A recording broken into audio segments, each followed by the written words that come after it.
Hujan turun perlahan di atas atap seng rumah kontrakan yang hampir roboh. Setiap tetesnya terdengar seperti ketukan pelan dari sesuatu yang ingin masuk. Rumah itu gelap, lembab, dan dinginnya merayap sampai ke tulang.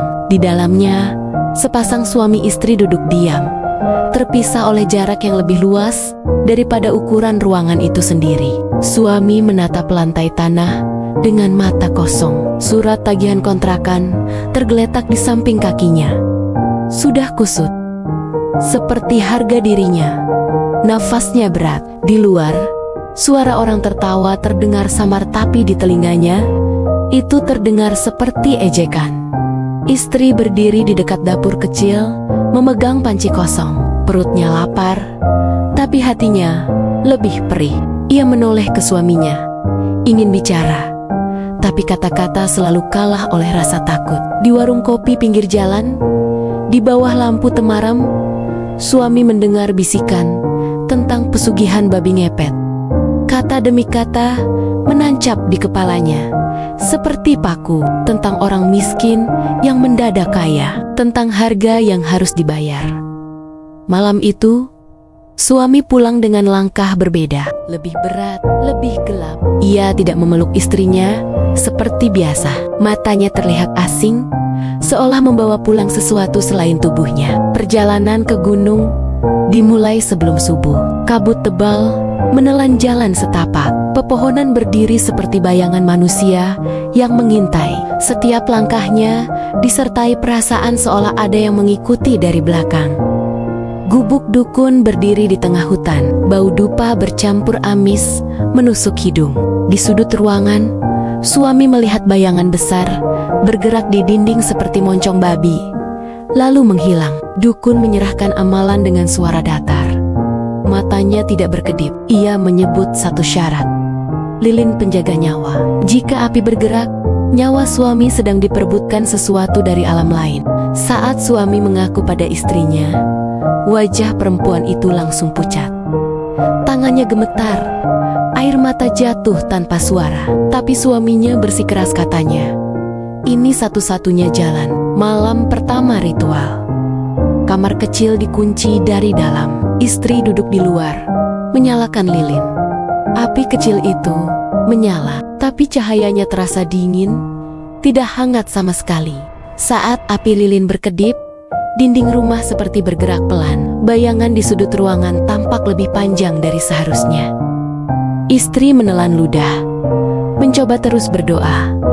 Malam kedua, dari atas atap terdengar suara seperti kuku menggesek seng. Perlahan, berulang. Saat istri mendongak, suara itu berhenti seolah tahu sedang diperhatikan. Malam ketiga, bau anyir memenuhi rumah. Suami keluar dari kamar ritual dengan tubuh gemetar. Saat tidur, mulutnya menggumamkan kata-kata asing. Di belakangnya, sesaat, bayangan berkaki empat terlihat menempel di dinding. Istri mulai melihat sesuatu di sudut matanya. Gerakan cepat, hitam, rendah, seperti hewan, tapi berdiri terlalu dekat dengan lantai untuk disebut manusia. Malam keempat, malam Jumat, hujan turun deras. Angin masuk dari celah dinding. Lilin menyala lebih besar dari biasanya. Apinya tidak tenang, seolah bernafas. Tiba-tiba, api lilin bergoyang keras. Bukan karena angin, seperti ditiup dari jarak sangat dekat. Istri menjerit tertahan. Jantungnya hampir berhenti. Dalam kepanikan, ia meniup lilin sampai padam. Seketika rumah gelap gulita. Di kegelapan itu, terdengar suara erangan rendah, bukan suara manusia. Istri berlari ke kamar ritual.